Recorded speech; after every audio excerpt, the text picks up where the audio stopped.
It's the Real Estate Podcast, brought to you by ANZ Home Loans for financial well-beings. Hey, welcome back to another Real Estate Podcast, your largest real estate podcast in Australia. We're doing this 7 days a week, and it is the weekend, which is nice, as we talk your property from Rockhampton to Wagga Wagga. Now, there's a combination, and covering every city, every town in between. Yes, Saturday morning, it is April the 26th today, and despite interest rate cuts and first home mortgage schemes, the average wage earner in Australia still can't buy a break, can't catch a break, can't afford the median-priced home.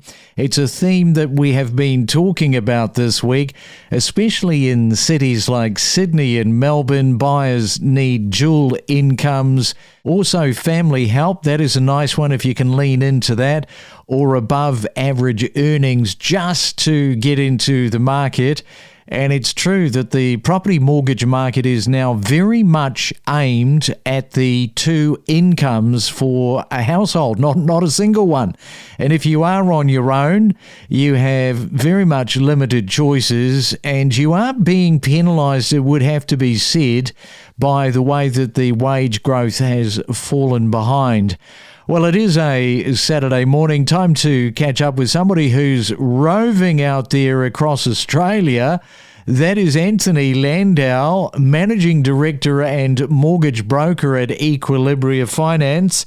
And Anthony, whereabouts are you? Yeah, I'm in the Victorian High Country at the moment. Had a lovely view of Mount Bogong this morning. Just having a little bit of a working holiday, if you like, over this long weekend period.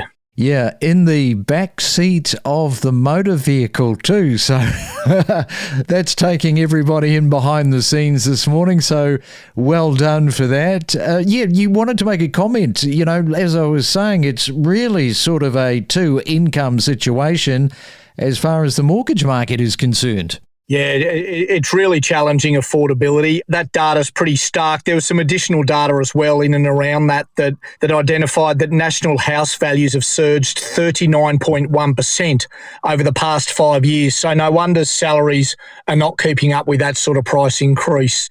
Affordability is a major, major challenge for not only first home buyers, but for anyone upgrading or looking to get into the market. Yeah, it is something that we're going to be continuing to talk about as we navigate the 2025 year. Talking of navigation, the Australian election just around the corner, and the outcome could have significant implications, especially for the housing market. Want to ask you about, there's a very real possibility of a hung parliament with the Greens potentially holding the balance of power. They have flagged major changes to negative gearing. I know this is one of your favourite discussion points. So perhaps just step over what they're proposing for the listener this morning. Yeah, look, housing is looming as a big issue, and obviously there's talk of whether there'll be a hung parliament, and if it is a hung parliament with the Greens and the Labor Party, then the Greens are proposing some changes to negative gearing and capital gains taxes, which in fairness ultimately affect mum and dad investors, and they'll grandfather negative gearing and the 50% CGT discount to one investment property. However, it won't be going forward. If you buy another investment property, you won't get that negative gearing benefit and you won't get that CGT discount benefit into the future. That 50% capital gains tax discount will be scrapped, and any properties purchased after the policy commences or any second or subsequent investment properties would not be eligible for either of these concessions. So a really big disincentive for investors. Ultimately, it's going to flow through to supply of rental properties. In my view, not a good idea. Yeah, well, I guess we're going to find out what the general public think about that, because people will be voting for it one way or the other. I was going to ask you just how that's going to affect property prices and investor confidence. It's going to be quite negative sentiment. Yeah, look, I think it's really going to impact those mum and dad investors and their want to get into the investment property market. Over 30% of investment properties are mum and dads. They're not the big institutions. They're not the big investors building portfolios. So ultimately, that's going to have the impact of decreasing supply of investment properties, and counterintuitively, it's going to increase rentals. There's been some work done to suggest that it could cost renters more than $5,000 a year by losing that negative gearing benefit in terms of even more shortfall in supply of investment properties. And we all know the challenge renters have had in the last couple of years and the growth in rental prices over the last couple of years. So this is just not going to help the supply of good, strong investment properties into the future.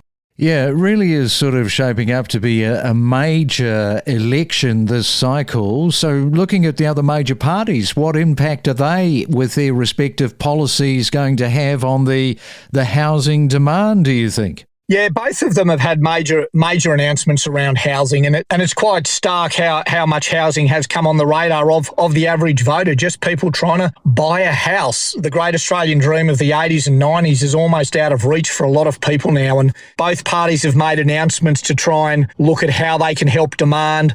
The challenge with stimulating demand, of course, is that it just further increases prices.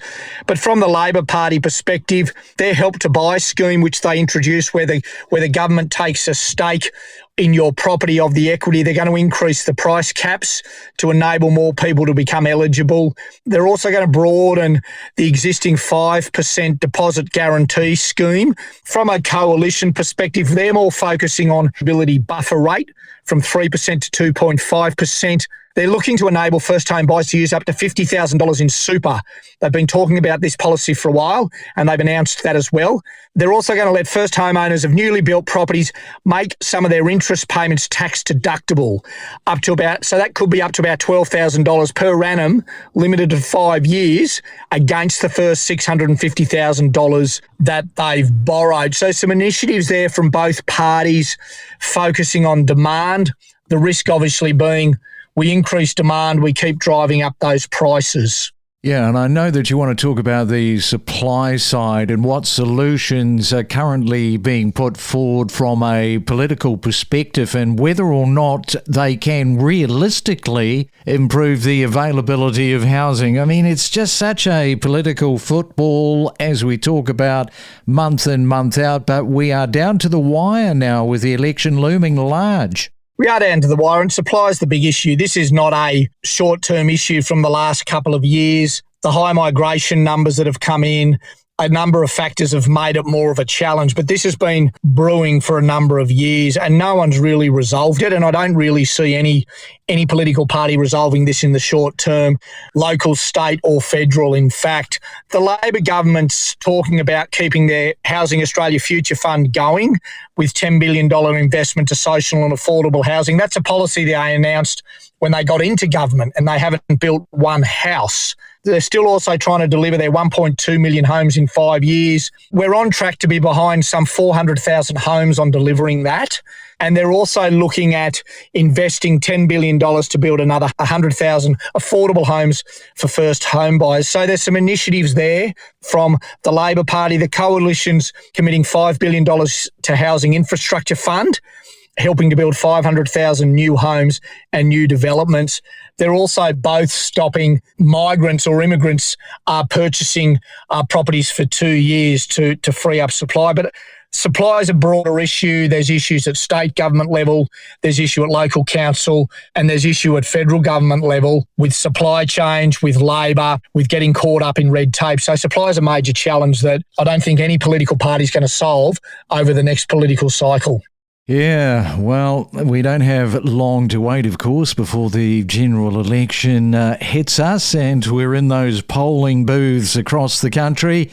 That'll do us on our Saturday morning. Enjoy your weekend there, Anthony, and thanks for getting into the car and managing to connect with us. Very much appreciated. No, not at all. It's a big issue on everyone's radar, so happy to have shared all of that this morning. Enjoy the rest of the weekend, everybody. From the emotion of property, The economic inflation, managing your expectations, lack of stock, price growth, construction appetite, days on the market. Stay informed with us and know your property. And we are in Sydney talking to Angelo, giving us the rundown of Elizabeth Bay, Rushcutters Bay and Potts Point. Are there any better on offer? And Angelo, it brings me back to this whole thought process about King's Cross and the transformation, particularly over the last 20 years, because it's been rather significant for the real estate industry. Yeah, it has been huge. I mean, I started just after 2000, being a kid going out and clubbing like all, many others in those early 2000s period. But I mean, prior to my time, it's had many different lives. But, it was over 10 years ago now when we had that, one hit punch that really changed the area. And there was a couple of developers that, backed themselves and were the first ones to say, well, look, these properties can start to get some significant values. And now all the clubs are gyms and, you've got the old video easies turned into, 1-2 chef hat restaurants. We've got just not what it used to be. The alleyways where I used to be, getting cash for rent in the back streets and finding syringes in poles are now coffee shops and, billionaires sitting next to, young entrepreneurs, let alone everybody just all mixed in there together, which has really made what it is today and still quite a diverse marketplace. So it's got another 10 years ahead of it, which is going to see another big change with some significant developments coming in and, $30 million and $20 million being the new norm for some of these downsizers, and there's about 30 or 40 more of those to come. So it's not what it used to be. We've still got a few clubs. We've still got, believe it or not, one of the streets, Kellett Street, we've got a strip club on one side, a brothel on the other, and then we're selling a one-bedroom in the middle for $2.5 million. So no one's too fussed about those anymore, and they love the fact that that's what makes the area what it is.